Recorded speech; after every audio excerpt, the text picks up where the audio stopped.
आज हम पढ़ेंगे कि कंटिन्यूअस सीरीज के अंदर है वो ज्योमेट्रिक मीन की गणना है वो किस प्रकार से करते हैं। तो कई बार हम देखते हैं कि हमारे पास जो डाटा है वो कंटिन्यूअस सीरीज के अंदर दिए हुए होते हैं, लेकिन कई बार इस तरीका का भी एग्जाम्पल हमें मिल सकता है। इसमें दे रखे हैं कि मार्क्स है वो लेस देन 10, 20, 30, 40 और 50, और जो नंबर ऑफ स्टूडेंट्स है वो हमें दे रखे हैं 12, 27, 72, 92 और 100। अब जब हमें मार्क्स दे रखे हैं लेस देन 10, तो इसके लिए हमें क्या करना है कि जो कंटिन्यूअस सीरीज है उसका हमें क्या करना है, निर्माण करना है। तो किस तरीके से हम कंटिन्यूअस सीरीज बनाएंगे, क्या दे रखा है, लेस देन। तो इसके लिए हम करेंगे 0 से 10, 10 से 20, 20 से 30, 30 से 40 और 40 से 50। तो ये हमने क्यों किए, क्योंकि हमें एग्जाम्पल में दे रखा है लेस देन, जितने भी मार्क्स है उसकी हमें कंटिन्यूअस सीरीज बनानी। अब हमारे पास है नंबर ऑफ स्टूडेंट्स, तो इसके अंदर भी हमें क्या करना है कि जो 100 है, आप देखिए ये 50 के नीचे जो 100 आ रहा है, तो उसमें हमें क्या करना है कि 100 माइनस 92, तो हमारे पास क्या रहते हैं, जब हमें फ्रीक्वेंसी निकालनी होती है 8। फिर 92 माइनस 72, तो हमारे पास क्या होगा, फ्रीक्वेंसी 20। 72 माइनस 27 कितना हुआ, 45, और 27 माइनस 12 कितना हुआ, 15 और 12। तो फ्रीक्वेंसी है, यदि हमें दे रखा है लेस देन, तो लेस देन के अंदर हमने कैसे फ्रीक्वेंसी निकाली, 100 माइनस 92, 92 माइनस 72, 72 माइनस 27 और 27 माइनस 12, और जो 12 है वो फर्स्ट फ्रीक्वेंसी वैल्यू है वो इसके अंदर है। अब हमें जो हमारे पास मिड वैल्यू आई है, जब आपने डिस्क्रीट सीरीज के अंदर ज्योमेट्रिक मीन निकाला था तो उसके अंदर आपने क्या किया था, वो का वो फॉर्मूला हमें, क्योंकि मिड वैल्यू हमारे पास है वो 0, 10 की है 5, 10, 20 की है 15, 20, 30 की है 25, 30, 40 की है 35, और 40 से 50 के बीच में हमारे पास 45। मिड वैल्यू आपको निकालनी आती है ना, L2 प्लस L1 अपॉन 2। तो 0 प्लस 10 अपॉन 2 5, 10 प्लस 20 अपॉन 2 15। तो इस तरीके से हमें मिड वैल्यू निकालनी है। अब जो हमारे पास ये जो 5, 15, 25, 35, 45 आए, इनका हमें क्या करना है, इसमें हमें लॉग की वैल्यू निकालनी है।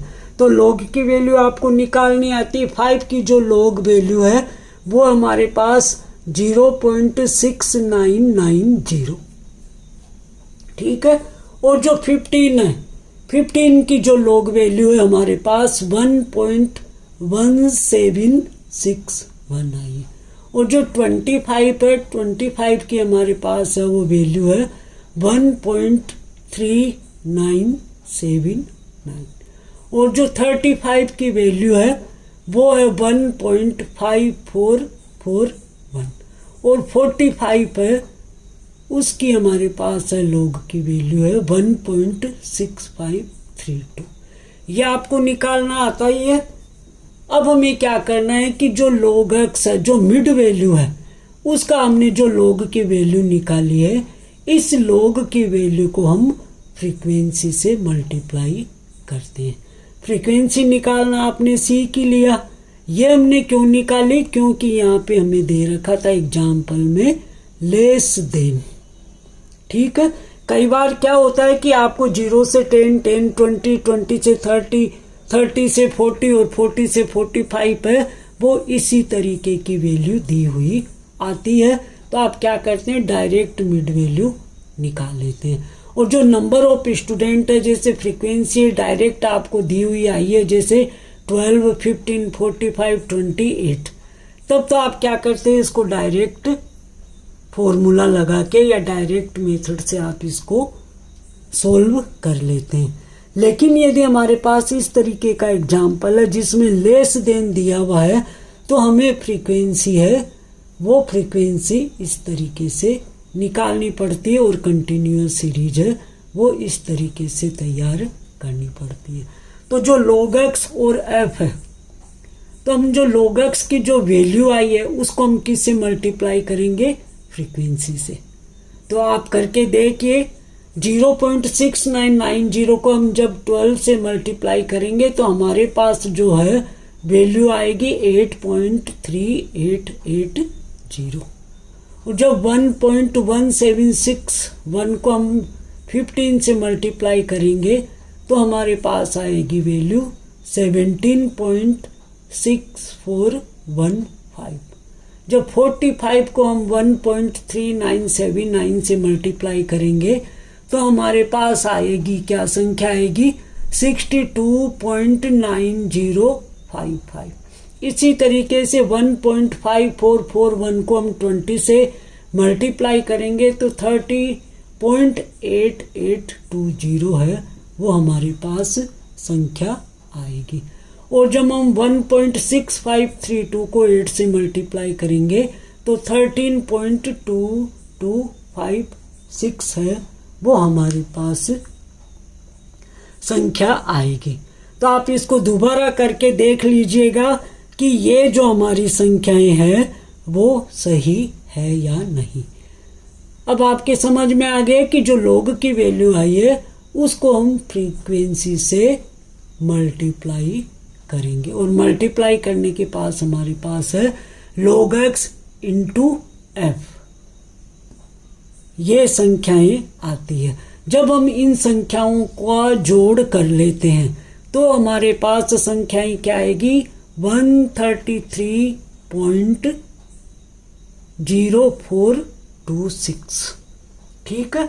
और ये n इजिकल टू 100 क्या होगा, जो हमारी फ्रीक्वेंसी है, इस फ्रीक्वेंसी का क्या होगा, इस फ्रीक्वेंसी का जोड़ है वो हमारा क्या होगा, n।